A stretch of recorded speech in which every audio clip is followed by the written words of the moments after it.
Yo, yo, yo, what's up, world? It's your boy, Ez Harris, CEO of Ez Entertainment. I'm with my man, Marketing Mitch. How's it going, man? Life is good, man. Pleasure to be here with you. It's an honor. Yes. Thank you, man. Thank you for just taking the time out to sit with me, you know what I mean? Thank you for having us, man. Thank you for having us. Of course. So, Mitch, I know that you are a promoter. Yeah. An artist manager. Yes. And one of the artists right here. Event coordinator. Purveyor of the new sound and, a savior of the old sound. Let the youngins know that they could do it, but never forget where the sound and stuff came from. I feel that. How long you been, promoting? Well, I would think my first promoting job, honestly, I was a kid and remember the dollar candies in Harlem? Yeah. Right there off of Adder. Yeah. So I was always promoting them, getting people to go to there, but I started to get like my foot in some traction and stuff like that probably around 18. So it's been like 15 years now. And you've always been into the hip hop kind of? Hip hop now, yeah. My first start was in hip hop.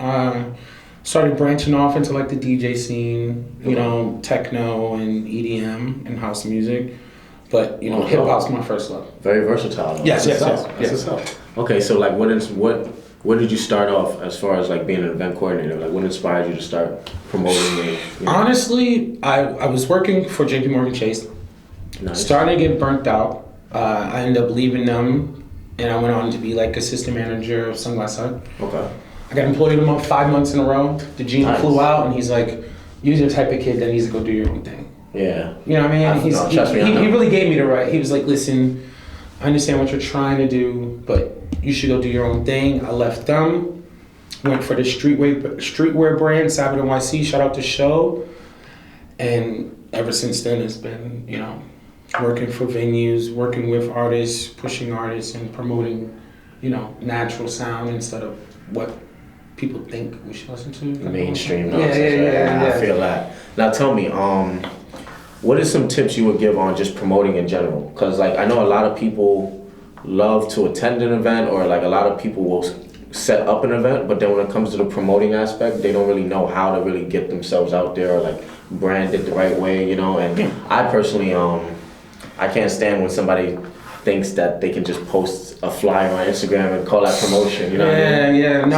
So like, how would you hit that topic? I always like, and that's funny because me and Toke was talking about that recently, and it's everybody's not on the internet. Right. And you gotta understand that and do your due diligence, understand that there's still word of mouth promotions, right, and there's still guerrilla marketing where you're handing out flyers or handing out CDs. How many people that did that now own record labels or now are moguls? So let's not just put all your eggs in one basket and think, oh, it's just about the internet. If I post a flyer, 300 people are gonna show up. Put some on the internet and do some in the streets, because I feel like the human effect of marketing and promotion is the key. 100%. Straight word of mouth, You gotta build that one-on-one relationship, Exactly. A lot of people don't do that nowadays because of the internet and social media, you know what I mean? Like they're forgetting, but we're here to remind them. Exactly. I feel that. Yeah. And then, so you said that you also are an artist manager.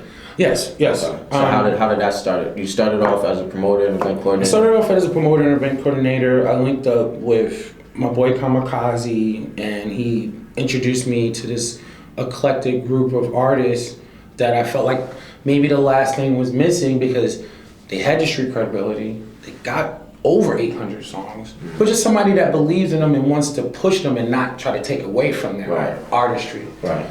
And ever since then, say about 4 or 5 years ago, it's really just been us promoting and pushing each other. And I think that is the key. Get a nucleus of people that you believe in, not people you're just trying to make money with. Right. I have friends. Like if God forbid something, personal emergency happened to me, I can hit these people up. I can hit Toke up and be like, yo, Toke, what's up? Yeah, you know what I mean? I like the industry, but sometimes when emergency happens, they look at you like... Yeah, that's when they dip on you. They're not picking up the phone. Who this? Yeah. New phone, who's this? Shout out to some dollars. Shout out to some dollars. I feel that. So, what are you managing? One artist right now? Right now I'm managing one artist, Tokyo Smith, Christian Bradley. I think he's the next big thing because he's been naturally being himself for so many years. Dope. You get R&D and like labels are telling these kids like, well, weed's popular now, or everybody's drinking lean, But if you find somebody and an artist and you look up their catalog and it's like, oh shit, you're making dope shit. You're already your natural self. You're not trying to. And I love weed and lean. So I think that's what makes it dope is that I don't want to put too much on my plate. I'd rather run with one artist right now, but I do have other artists that I think maybe in the future we could bring into the fold. Yeah. Definitely got what you want. Yeah, got a ton of people that. Gotta start my boy somewhere. Bellicro Skrilla from H-Town. He just left. He had to go find something. But he's very good. H-Town, Houston. Yes. A couple Official artists. DJs. It's a ton of people that. But it's good to focus on one project at first, and then And we're the same age, so it makes sense. It's kind of like what's the word? It's like being a tree. It's like being a tree. You branch off. Exactly. Start off somewhere, you branch off. Onto the next. And it's good to focus on one thing. I think sometimes what happens. Another key tip is that kids that have so many venues or so many parties they're trying to push, you kind of spread your fan base and the people that want to support you kind of thin because they're like, all right, how many parties are we doing a week? Yeah. I know. Trust me, I know. So same with the artist. I'm pushing one artist like Diddy pushed Craig Mack. Then once Craig blew, then you got SWE, then you got Big, then you got all these other people. But remember, he was pushing Craig Mack. For good. Really? Yeah. I actually don't know the story about it. But It's cool. It's a different conversation. True. I didn't know that. That is something good to touch upon though, because a lot of people aren't aware of stuff like that. It's good to just do your research on very entertainers in general, or black businessmen, especially people like Diddy, Jay-Z, Kanye that started off from the bottom, worked their way up, and now they're like entrepreneurs doing like so many, getting their hands involved in so much. Exactly, where they can provide, a outlet for somebody else. Exactly. Now that you're managing this artist, is that your main priority? Like you have, I'll let him speak on it more when it comes to just what's up and coming. Yeah. But you are marketing Mitch. So like, what are you marketing at the moment? Let them know what they should be expecting.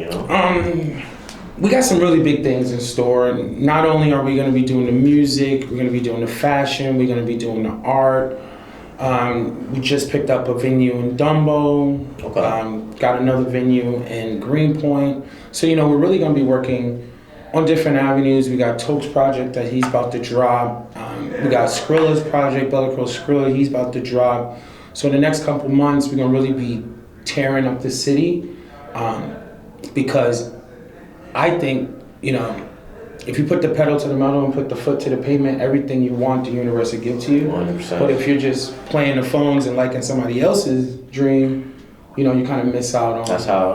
I tell people all the time, like, you are, your biggest supporter. Yeah. You need to go out and just it's good to have influencers, but don't live off other people's lives. You got to go out and live your own life and make your own moves. That's a fact. That's like, a fact. Especially with YouTube, like it's called YouTube, so it's like your channel. That's your personal channel. Yeah. It's like you can switch through different YouTube channels to see someone else's perspective. You know what I'm saying? Yeah. Whatever you want people to see on your channel, that's on you. Exactly. So it's like, instead of just going out watching others, go make your own. And that's what we doing right here. Exactly.